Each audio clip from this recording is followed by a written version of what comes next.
बाबर आजम की Peshawar Zalmi back to back 240 plus score करने वाली पहली टी20 टीम बन गई। लेकिन उसके साथ ही ये टीम दुनिया की पहली टीम बन गई जो लगातार 240 प्लस स्कोर बनाने के बावजूद मैच हार गई। उसकी क्या वजह हुई, क्यों हुई, कैसे हुई, इस पे बात करते हैं। और अब ये टूर्नामेंट कहां जा रहा है, इस पे भी बात करते हैं। अगर आपने अब तक मेरा चैनल सब्सक्राइब नहीं किया तो प्लीज मेरा चैनल सब्सक्राइब करें और बेल आइकन प्रेस करें। आज के मैच से पहले पीएसएल पे थोड़ी बात कर लेते हैं। कल कोयटा ग्लैडिएटर और मुल्तान सुल्तान का मैच है। कोयटा ग्लैडिएटर के लिए यह मैच मस्ट विन मैच है, लेकिन यह मस्ट विन के साथ साथ एक अच्छे मार्जिन के साथ भी ये थोड़ा मुश्किल काम हो गया है। इसका एक ही तरीका हो सकता है कि कोयटा ग्लैडिएटर कल पहले बैटिंग करते हुए कोई 250 रन बनाए और मुल्तान सुल्तान को 150 में आउट करे, लेकिन रेली रेवसो ऐसा होने नहीं देगा। उसके साथ ही खुद पिशावर ज़ल्मी का अब इस्लामाबाद यूनाइटेड से मैच है। पिशावर ज़ल्मी इस्लामाबाद यूनाइटेड से जीत के क्वालिफाइंग राउंड के लिए जा सकता है, लेकिन अगर वो हार गया तो फिर पिशावर ज़ल्मी और कोयटा ग्लैडिएटर का रन रेट का मुकाबला होगा। कोयटा ग्लैडिएटर को जो शुरू में उसने वाइड मार्जिन के साथ मैच हारे थे उसका नुकसान होगा। हो सकता है कि कोयटा ग्लैडिएटर कल मुल्तान सुल्तान से जीत जाए और पिशावर ज़ल्मी अगला मैच यूनाइटेड इस्लामाबाद यूनाइटेड से हार जाए। उसके बावजूद कोयटा ग्लैडिएटर शायद रन रेट का मुकाबला ना कर सके और पिशावर ज़ल्मी ही फाइनल फोर में अपनी जगह बनाने में कामयाब हो सके। इसके साथ ही दोस्तों बड़ी दिलचस्प हकीकत है, अगर मुल्तान सुल्तान कल का मैच जीत जाता है और इस्लामाबाद परसों हार जाता है तो फिर लाहौर और मुल्तान सुल्तान टॉप पोजीशन पे होंगे, जबकि इस्लामाबाद और पिशावर ज़ल्मी जो है वो तीसरे और चौथे नंबर पे होंगे। मुल्तान सुल्तान की पूरी कोशिश होगी कि वो फर्स्ट टॉप 2 में जाए, क्वालिफाइंग और एलिमिनेटर खेलने का चांस मिले, जबकि इस्लामाबाद यूनाइटेड की भी पूरी कोशिश होगी कि वो अपना दूसरा स्थान बरकरार रखे। लाहौर की पहली पोजीशन को अब बजाहिर कोई खौफ नहीं है, बहुत ज्यादा हुआ तो ज्यादा लाहौर के साथ ये होगा कि वो सेकंड पे आ जाएगा, यानी वो टॉप 2 में रहेगा, जबकि मुल्तान सुल्तान और पिशावर ज़ल्मी शायद तीसरे और चौथे नंबर पर रहने वाली टीमें हो। लेकिन अभी भी ये पूरा टेबल चेंज हो सकता है सिवाय लाहौर की और कराची के, क्योंकि लाहौर ने 9 मैच खेल के 7 जीते हैं और कराची ने 9 मैच खेल के 7 हारे हैं। तो इस वजह से ये दोनों की पोजीशनें अपनी अपनी जगह मुकम्मल तौर पर महफूज और मजबूत है।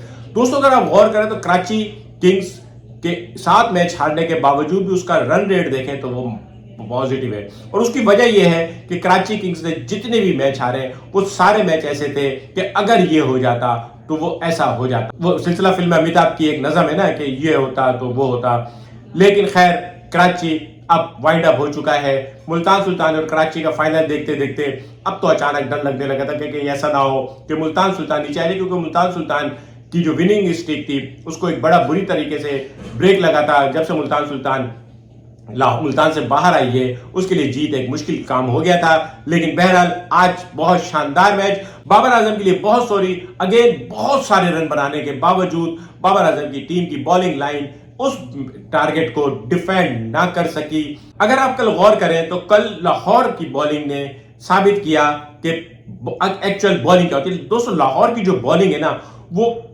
इतनी शानदार है, ये मैं बाद में कई दफा रिपीट कर चुका हूं कि वो किसी इंटरनेशनल टीम को भी आउट क्लास कर सकते हैं। लाहौर की बॉलिंग कुछ अलग ही बॉलिंग है, बाकी सबकी बॉलिंग अलग बॉलिंग है।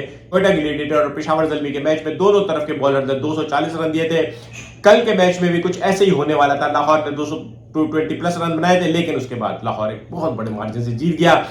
और आज अगेन पेशावर ज़ल्मी की बॉलिंग ने 240 रन बना दी, जिसमें सबसे बड़ा गुनेगार उमर ज़ई है जिसने 61 रन दिए, जबकि अरशद इकबाल ने 3.1 ओवर में रन देने की 50 पूरी कर दी। मैच बहुत शानदार हुआ, लोगों को बहुत मजा आया, एक फुल हाउस स्टेडियम था, आज पूरा स्टेडियम भरा हुआ था। रावलपिंडी स्टेडियम पिशावर के लिए होस्ट ग्राउंड है और आज वाकई रावलपिंडी स्टेडियम लग रहा था कि वो पिशावर का होस्ट ग्राउंड है। बहुत सपोर्ट थी, बाबर के फैंस थे, पिशावर के फैंस थे और मुल्तान सुल्तान के भी थे।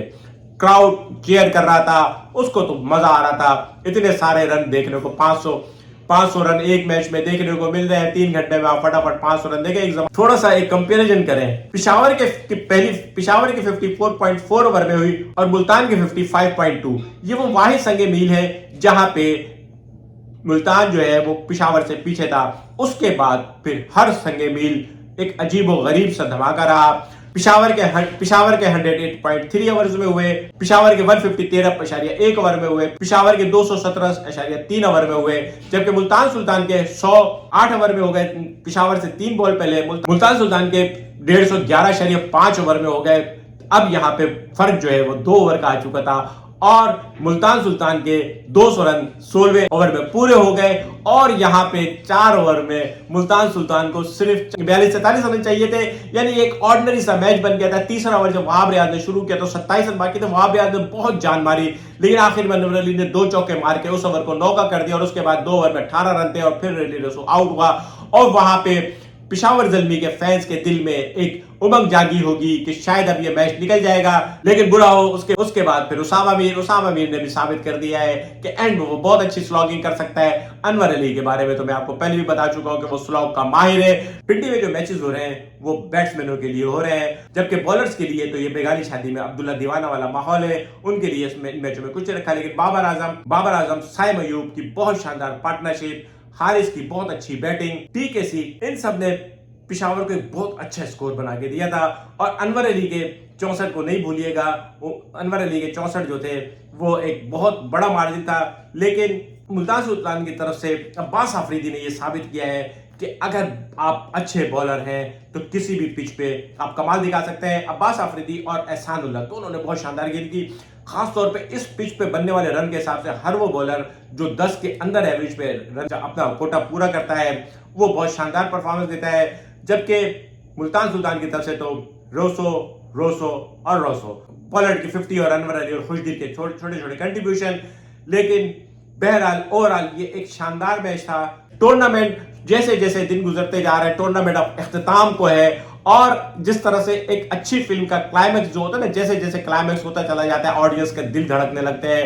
इसी तरह से अब पीएसएल में हर एक का दिल धड़क रहा है। कोई भी टीम सिक्योर नहीं है।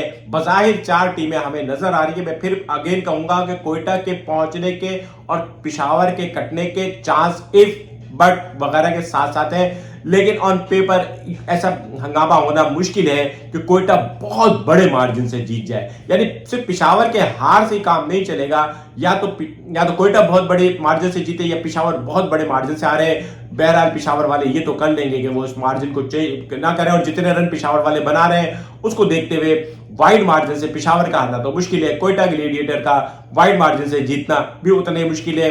मेरी तरफ से लाहौर, इस्लामाबाद, मुल्तान सुल्तान और पिशावर ज़ल्मी को मुबारक हो। ये अगले राउंड में जा चुके हैं और इस साल का फाइनल अब कौन होगा, मेरी सारी पेशन गोई तो खराब हो गई। कराची के हारने के बाद दिल तो टूट गया, लेकिन बहरहाल आप लोगों के साथ इंटरेक्शन बाकी है। मिलेंगे अगले किसी वीलॉग के साथ। शुक्रिया।